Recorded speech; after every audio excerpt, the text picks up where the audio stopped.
c'est un 8 mai particulier. En effet, le 4 mars dernier, j'ai participé à une cérémonie à Cassec-Culier pour rendre hommage à 3 résistants disparus en 1944, Enzo Godeas, David Freiman et Rosine Beth. Rosine Beth repose dans le cimetière de Colérac. Le conseil municipal a décidé de remettre en bonne place de mon mémoire le sacrifice de Rosine. Je propose de commencer la cérémonie, sachant que je céderai la parole à M. André Magne après la Marseillaise, et que sur le chemin de retour vers la mairie, nous déposerons sur la tombe de Rosine une gerbe au nom de la commune, une gerbe au nom du comité de jumelage avec l'Italie, et une gerbe que vous avez fournie vous-même, que vous prendrez bien sûr au cours du périple.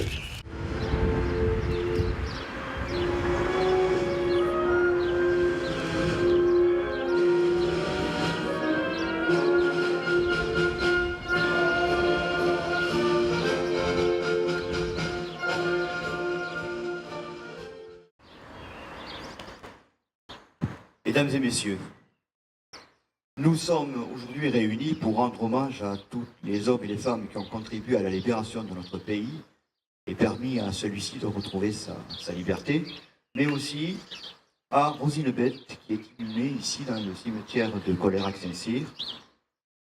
À travers elle, c'est aussi rendre hommage à 2 de ses camarades qui ont participé à une opération de la résistance à Toulouse et qui vont trouver la mort à la suite de cette opération, Enzo Godeas et David Freiman. Ces 3 combattants de la résistance étaient membres de la 35e brigade FTP-MOI Marseille-Angers. Ils trouvèrent la mort à la suite d'une opération menée contre le cinéma et les variétés à Toulouse le 1er mars 1944. La 35e brigade va recruter des combattants parmi les immigrés et fils d'immigrés italiens, notamment ici en Lot-et-Garonne. Bon nombre d'entre eux avaient combattu le fascisme en Espagne en 1936-1939 au sein des brigades internationales. Ce fut le cas du frère de Rosine, Agostino Beth, qui avait rejoint les Républicains.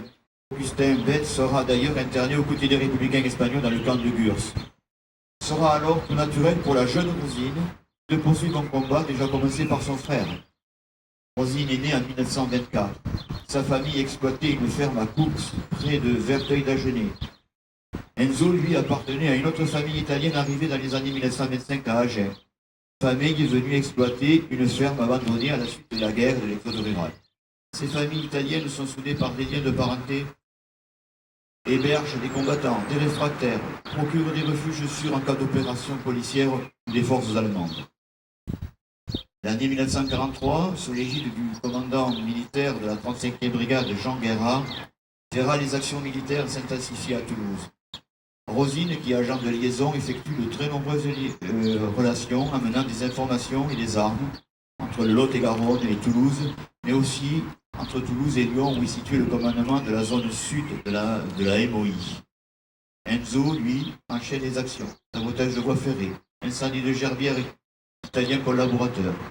Le 7 janvier 1944, il participe à l'exécution de Monseigneur Torricella, directeur de la mission catholique italienne à Agen et directeur du journal Il Corriere qui diffuse la propagande mussolinienne en direction de la communauté italienne.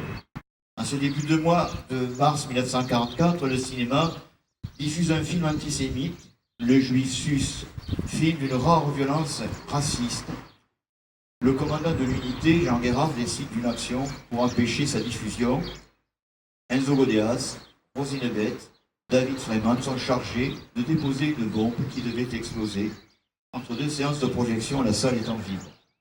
Mais peut-être bousculée par un spectateur ou par une erreur de manipulation, celle-ci va exploser prématurément, tuant sur le coup David Freiman, blessant très gravement Rosine Beth, ainsi qu'Enzo Godeas.